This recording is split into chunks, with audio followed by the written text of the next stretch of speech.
জয় শ্রীকৃষ্ণ। রাধে রাধে বন্ধুরা, রথযাত্রা। তাই বন্ধুরা, এই দিনে করা আমাদের কিছু ভুল আমাদের সৌভাগ্যের দরজা বন্ধ করে দেয়। এছাড়াও শাস্ত্র বলছে বন্ধুরা, পবিত্র রথযাত্রার দিন এই গাছের ফল কোথাও দেখতে পেলে একদম ছাড়বেন না।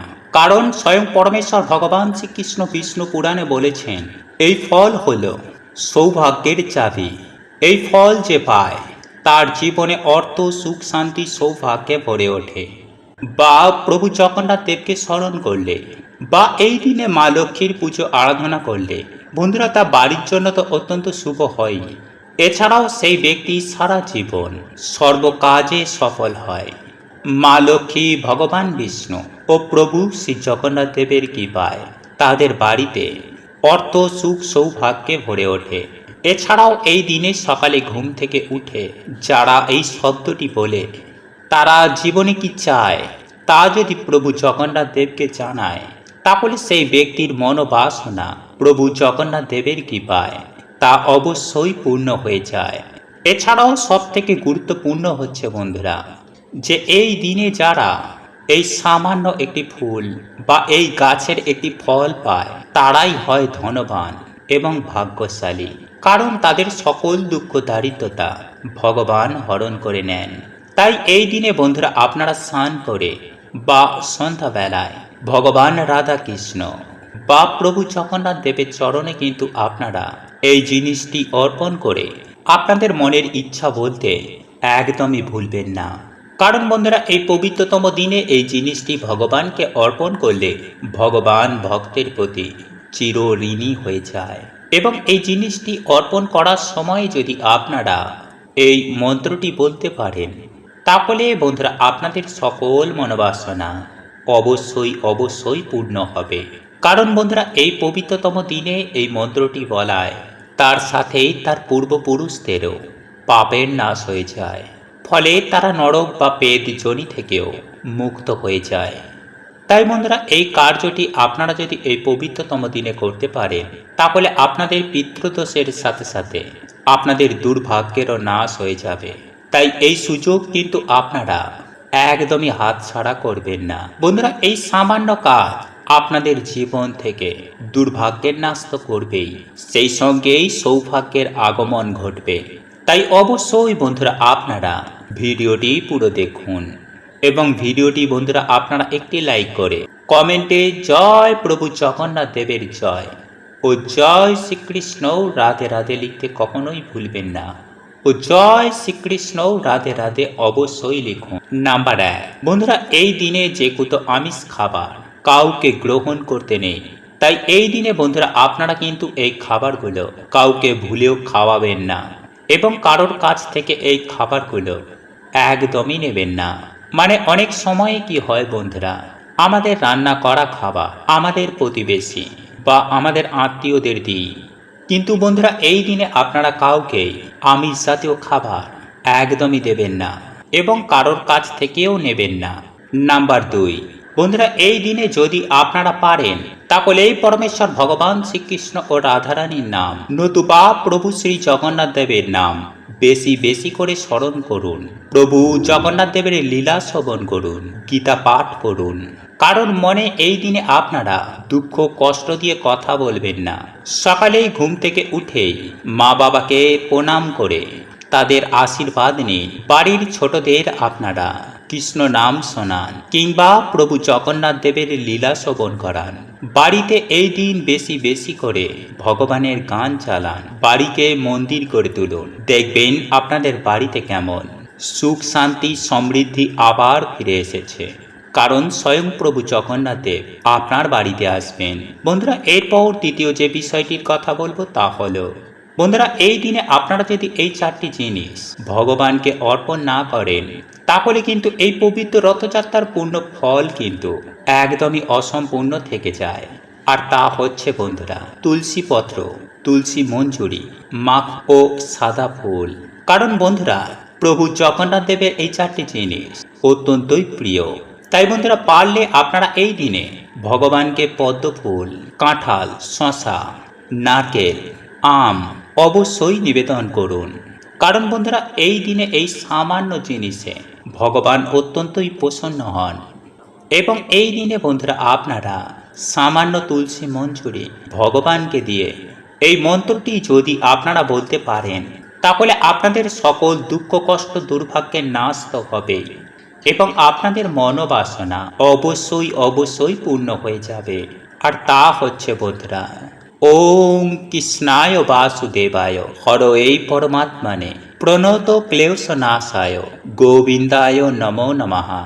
ওম কৃষ্ণায় বাসুদেবায় হরৈ পরমাত্মনে প্রণত ক্লেশনাশায় গোবিন্দায় নমো নমঃ। বন্ধুরা এই মন্ত্রটিকে আপনারা 3 বার, 11 বার, 21 বার, 51 বার বা 108 বার জপ করবেন। কিন্তু জপ করার সাথে আপনারা বন্ধুরা একটি জিনিস মাথায় রাখবেন, যে এই দিনে ভুলেও কারোর কিন্তু নিন্দা করবেন না। কারণ বন্ধুরা নিন্দা এমন একটি বাজে স্বভাব, এতেই মানুষের জীবন থেকে সকল পুণ্য পুজো ফল নষ্ট হয়ে যায়। তাই এই ভুল কিন্তু বন্ধুরা আপনারা একদমই করবেন না। বন্ধুরা এই দিন আপনারা সকালে ঘুম থেকে উঠে প্রভু শ্রী জগন্নাথ দেবের সামনে এই মন্ত্রটি 3 বার বলুন।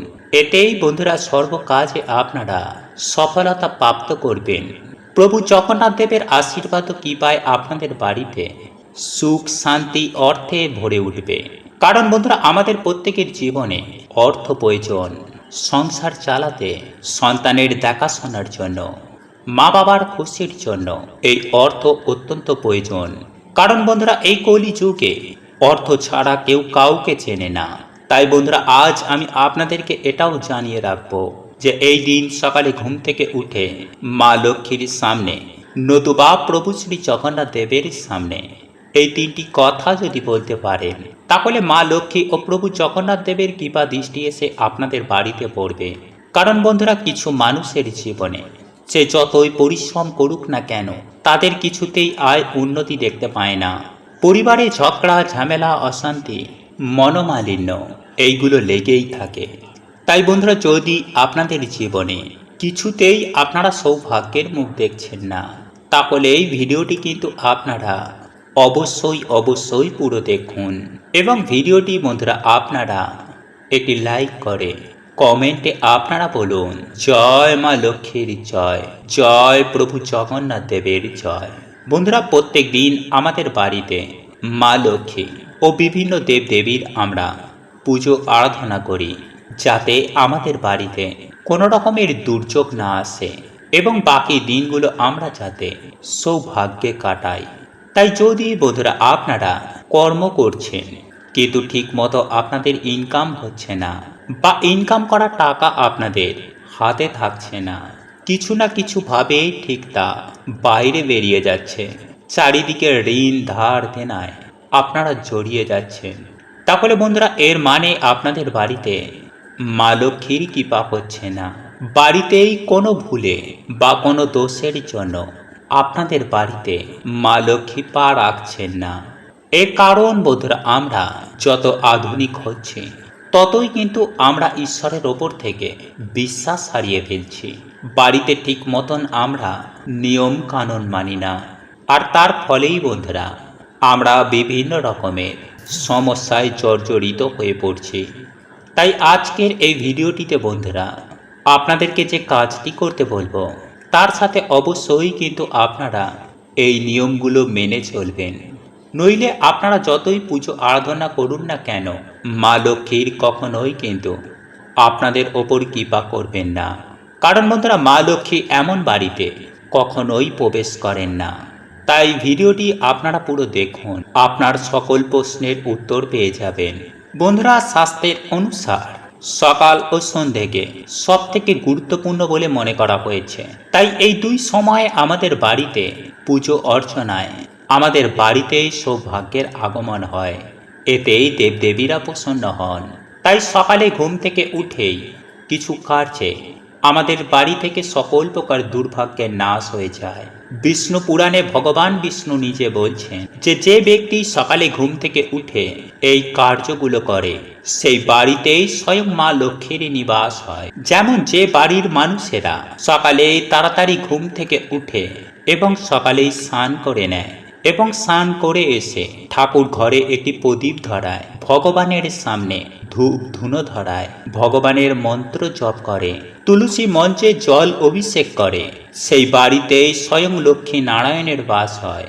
তাই বন্ধুরা, আপনারা এই দিন সকালে ঘুম থেকে উঠে একটি প্রদীপ জ্বালিয়ে হাতে একটি 1 টাকার কয়েন নিয়ে মা লক্ষ্মী কিংবা প্রভু জগন্নাথ দেবের সামনে আপনারা এই মন্ত্রটি পাঠ করবেন।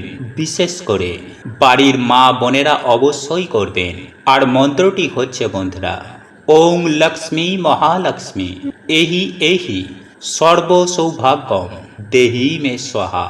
বন্ধুরা, এইভাবে আপনারা এই মন্ত্রটি পাঠ করে তারপর সেই টাকাটিকে আপনারা মা লক্ষ্মীর চরণে রেখে দেবেন। এছাড়াও বন্ধুরা, এই পবিত্রতম দিনে এই মন্ত্রটিও আপনারা জপ করে এই টাকাটিকে রাখতে পারেন। মন্ত্রটি হল নীলাচল নিবাসায় নিত্যায় পরমাত্মনে বলভদ্র সুভদ্রাং শ্রী জগন্নাথায় নমো নমঃ। বন্ধুরা, এই মন্ত্রটিও আপনারা যদি 3 বার জপ করতে পারেন, তাহলে দেখবেন কিছু দিনের মধ্যেই আপনাদের বাড়িতে কেমন সুখ শান্তি ও সমৃদ্ধির আগমন ঘটেছে। আপনাদের বাড়ি থেকে সকল দুর্ভাগ্যের নাশ হয়ে যাবে। যাই হোক বন্ধুরা, চলুন এইবার আমরা জানি যে এই পবিত্রতম দিনে কোন ভুলগুলো অজান্তে করার জন্য আমাদের বাড়িতেই মা লক্ষ্মীর কৃপা হয় না। নাম্বার 1, ঝাঁটায় পা দেওয়া। বন্ধুরা, যে বাড়ির মহিলারা ঝাঁটায় পা ঠেকায় বা পা দিয়ে ঝাঁটায় ঠক্কর মারে, সেই বাড়িতে কখনোই বন্ধুরা মা লক্ষ্মীর বাস হয় না। সেই বাড়িতেই সদা সর্বদাই চরম ভয়ঙ্কর দারিদ্রতা লেগেই থাকে। কারণ বন্ধুরা, মনে করা হয় যে ঝাড়ুতে মা লক্ষ্মীর বাস হয়। ঝাড়ু আমাদের বাড়ি থেকে দারিদ্রতা ও নেগেটিভ এনার্জিকে বার করে দেয়। নাম্বার 2, পা দিয়ে দরজা খোলা। বন্ধুরা, যে বাড়ির মহিলারা পা দিয়ে লাথি মেরে দরজা খোলে বা দরজা বন্ধ করে, সেই বাড়িতেও কিন্তু মা লক্ষ্মীর কখনোই বাস করেন না। তাই বন্ধুরা, যদি আপনাদের বাড়িতে এমন কিছু হয়, তাহলে আজই তা বন্ধ করে দিন। নাম্বার 3, দরজার সামনে বসে খাবার খাওয়া। বন্ধুরা, যদি আপনাদের বাড়ির কোনো মহিলারা দরজার সামনে বসে খাবার খায়, তাহলে বন্ধুরা এটি কিন্তু আপনাদের বাড়ির জন্য উন্নতির পথে বাধা হয়ে দাঁড়াবে। কারণ হিন্দু শাস্ত্র অনুসার এটিকে খুবই অশুভ বলে মনে করা হয়। নাম্বার 4, সন্ধ্যাবেলায় ঘর ঝাঁট দেওয়া। বন্ধুরা, যে বাড়ির মহিলারা সকালের বদলে সন্ধ্যাবেলায় বা রাতের বেলায় ঘর ঝাঁট দেয়, সেই বাড়িতে অবশ্যই বন্ধুরা দারিদ্রতা আসবেই বা সুখ শান্তি সমৃদ্ধি সেই বাড়িতে কখনোই থাকবে না। কারণ যেই সময়ে বন্ধুরা আমাদের বাড়িতে ভগবান আসেন, সেই সময় যদি আমাদের বাড়িতে ঝাঁট দিই, তাহলে কখনোই মা লক্ষ্মী আমাদের বাড়িতে প্রবেশ করবেন না। তাই বন্ধুরা, এই ভুল আপনারা আজ থেকে আর ভুলেও করবেন না। নাম্বার 5, বন্ধুরা অনেক মহিলারা কি করেন, রাতে খাওয়া দাওয়ার পর এঁঠো বাসন কোসন গ্যাসের ওপর রেখেই চলে যায় বা কোথাও জড়ো করে রেখে চলে যায়। এটি কিন্তু কখনোই ভুল করেও করবেন না। নাম্বার 6, বেশি বেলা করে ঘুম থেকে ওঠা। বন্ধুরা, দিনের সব থেকে শুভ সময় হচ্ছে ভোরের বেলা। তাই বাড়িতে পুরুষ হোক বা স্ত্রী, যারা বেলা করে ঘুম থেকে ওঠে, তাদের বাড়িতে কিন্তু কোনো রকমের কোনো শুভ প্রভাব খুবই কম পড়ে। বিশেষ করে স্ত্রীদের সকাল সকাল ঘুম থেকে উঠে বাড়িতে সকলের কল্যাণের জন্য ঘর দুয়ার পরিষ্কার পরিচ্ছন্ন করে, এঁটো কাঁঠা পরিষ্কার করে, এরপর স্নান করে ঈশ্বরের কাছে বাড়ির কল্যাণের জন্য, স্বামীর আয় উন্নতির জন্য প্রার্থনা করা উচিত। কারণ বন্ধুরা বলাই হয় সংসার সুখের হয় রমণীর গুণে। নাম্বার 7, এছাড়াও বন্ধুরা যে বাড়িতে স্ত্রীদের ওপর অত্যাচার হয়, যে বাড়িতে একজন স্ত্রী সুখী নেই, স্ত্রীদের গায়ে হাত তোলা হয়, বন্ধুরা এমন বাড়িতেও কিন্তু মা লক্ষ্মীর কৃপা হয় না। তাই স্ত্রী পুরুষ যদি দুজন দুজনারই দায়িত্ব সঠিকভাবে পালন করেন, তাহলে বন্ধুরা সেই বাড়িতে অবশ্যই কিন্তু মা লক্ষ্মীর কৃপা হয়। সেই বাড়িতেই সুখ শান্তি সমৃদ্ধি বিরাজ করে। যাই হোক বন্ধুরা, এইবার আমি আপনাদেরকে জানিয়ে রাখি যে আগামী 7 জুলাই রবিবার পবিত্র রথযাত্রার দিন কোন ফলটি পেলে আপনারা একদম হাতছাড়া করবেন না, তা হলো বন্ধুরা কাঁঠাল।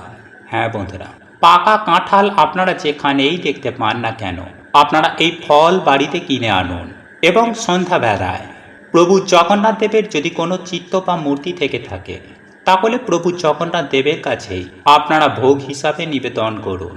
আর যদি প্রভু জগন্নাথ দেবের কোনো মূর্তি বা চিত্র না থেকে থাকে, তাহলে স্বয়ং পরমেশ্বর ভগবান শ্রীকৃষ্ণ রাধা রানীর কাছে এই ফল ভোগ হিসাবে নিবেদন করুন।